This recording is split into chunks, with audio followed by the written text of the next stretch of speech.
करना सीख गए हैं, टेक्निक्स पता चल गया, नेल ड्रिल बीट्स क्या होते हैं वो पता चल गए हैं, टाइप कितना होता है वो भी पता चल गया। ठीक है, अब टाइप जो होता है नेल ड्रिल बीट्स का, उसका थोड़ा और यूजेस दिखती जाएंगे। ठीक है, ये हो गया मैंड्रिल प्लस स्टैंडिंग बैंड्स। ये जो आपका बीट्स होता है शेपिंग नेचुरल और रिमूविंग साइन, मतलब जो भी नेल्स होते हैं उसको शेप करने के लिए यूज होता है, वो भी नेचुरल नेल्स को। ठीक है, और साथ में साइन को रिमूव करने के लिए होता है। साइन रिमूवर क्या होता है पता ही है, जो साइन होता है उसको रफनेस में चेंज करना।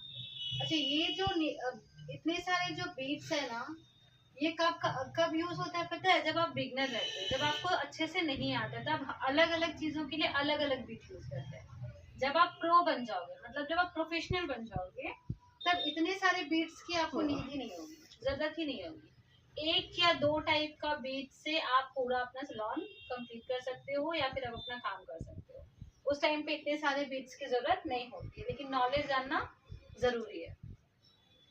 इसके अलावा, और ये जो आपका मांड्रिल एंड स्टैंडिंग बैंड्स होता है ना, वो मेटल रॉड का होता है। जो आपने देखा है ना, एक मेटल का जो है लोहा का, वो होता है। इसमें भी आपका 80 to 240 ग्रीड आता है, मतलब उस पे भी आपका जो रहता है लिखा हुआ रहेगा। ठीक है, किसी किसी में नहीं भी लिखा रहेगा।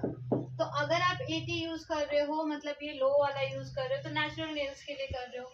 अगर 240 ग्रीड वाला यूज कर रहे हो तो आप एक्सटेंशन के लिए भी यूज कर सकते हो, राइट। उसके बाद आता है क्यूटिकल बीट। क्यूटिकल बीट जो हम आपको दिखाया था ना छोटे छोटे साइजेस में, वो क्यूटिकल बीट होता है जो कि जेंटली क्यूटिकल केयर के लिए होता है। ठीक है, क्यूटिकल एरिया बोलो या क्यूटिकल केयर बोलो, दोनों के लिए होता है वो स्पेशली क्यूटिकल एरिया के लिए होता है। ये जो है मैनिक्योर पेडिक्योर में भी यूज होता है। बहुत लोग करते हैं, बहुत लोग नहीं करते हैं। ठीक है, क्योंकि ये जो क्यूटिकल बीट होता है ना, इसकी वजह से क्यूटिकल एरिया बहुत ज्यादा अच्छे से क्लीन होता है विदाउट चोट लगे। बफर बीट जो होता है वो आपका सिलिकॉन का होता है और रबर का भी होता है। ठीक है, जो कि smooth surface and natural shine करने के लिए होता है। बफर का काम तो पता ही है, जैसे फाइलर और बफर में जब हम बताए थे, फाइलर क्या करता है, रफ करता है, वैसे बफर क्या करता है, स्मूथ करता है। तो आपका ड्रिल में भी उस तरह का ड्रिल बिट आता है। ठीक है, needle frame bit, cleaning side wall, मतलब ये जो आपका साइड वॉल है, ये अगर नेल्स का हम लोग वॉल बोले, दीवार बोले, तो ये क्या है, ये साइड वाला cuticle area and left and right वाला एरिया। तो ये जो है क्लीन करने के लिए नीडल फ्रेम बीट यूज होता है, जो कि बहुत ही पतला होता है। ठीक है, और ये ज्यादातर तुम्हारा यूज होता है dead cuticle clean nail edge. Nail edge, ये जो आपका ऊपर का जो नेल्स होते हैं उसको क्या बोलते हैं, नेल एज बोलते हैं। तो ये हो गया nail drill bits and there uses. ठीक है, बंद करो, प्रैक्टिकल भी करनी है ना। लेकिन यहाँ पे हम लोगों को एक चीज जानना बहुत जरूरी है कि ड्रिल का जो स्पीड प्रेशर होता है वो क्या होता है। ठीक है, अब नेचुरल नेल्स में अगर आते हैं तो ऑब्वियसली नेचुरल नेल्स पे हम लोग लो स्पीड करेंगे। लो स्पीड का मतलब क्या हुआ, 5000 से 10,000 आरपीएम। ठीक है, अब ये आरपीएम क्या है, आरपीएम का फुल फॉर्म क्या है, आरपीएम का फुल फॉर्म है रिवॉल्यूशन पर मिनट, मतलब how fast nail drill bit is spinning in 1 minute. मतलब स्पिनिंग मतलब घूमना। ठीक है, तो जो नेल ड्रिल है वो फास्ट चलता है, और जब फास्ट चलता है तो 1 मिनट में वो कितने बार घूमता है, ये आरपीएम का मतलब है। ठीक है, मतलब है, और फुल फॉर्म है रिवॉल्यूशन पर मिनट।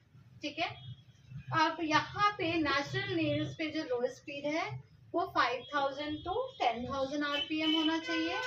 जेल पॉली जेल में मीडियम स्पीड, जिसमें तुम्हारा 10,000 टू 15,000 आरपीएम होना चाहिए। जब हम लोग राउंड करते, घुमाते, स्पीड को घटाते और बढ़ाते, वहां पे देखना स्पीड लिखा होता है। ठीक है, वैसे करते करते तो हम लोग जब प्रोफेशनल बन जाते हैं तब उतना स्पीड पे हम लोग ध्यान नहीं देते, क्योंकि वो करते करते खुद ही पता है कि हाँ ठीक है, इतना स्पीड है, इतनी स्पीड में हमको ये अच्छा काम कर रहा है। ठीक है, एक्रिलिक में हाई स्पीड चाहिए, जिस जो होता है आपका 20,000 टू 30,000 आरपीएम। एक्रिलिक में ज्यादा स्पीड इसलिए चाहिए होता है क्योंकि वो बहुत ज्यादा कड़ा होता है, ठीक है, बहुत ज्यादा हार्ड होता है, इसीलिए। अब यहाँ पे अगर एग्जाम्पल में देखें तो 5000 आरपीएम में जो बिट स्पिन होता है, बिट जो घूमता है 5000 टाइम्स घूमता है, कितने मिनट में? 1 मिनट, ठीक है। हायर आरपीएम का अगर बात करें तो उसमें जो हम लोग को ध्यान, ये जो एग्जाम्पल है, ये जो दो चीज है, ये इंपॉर्टेंट टिप्स है आपका ड्रिल के लिए, ठीक है। हायर आरपीएम रखना मतलब faster work but more risk, है ना। अगर आप ड्रिल को स्पीड रखोगे तो ऑब्वियसली वो स्पीड काम करेगा, तो काम तो वो फास्ट कर रहा है, लेकिन उसमें रिस्क क्या हो जाता है? ज्यादा हो जाता है। जब आप प्रो नहीं होते हो, जब आप बिगिनर होते हो, तो चोट लगने का, कट लगने का, हीट होने का चांसेस ज्यादा बढ़ जाता है। इसको कॉपी करो।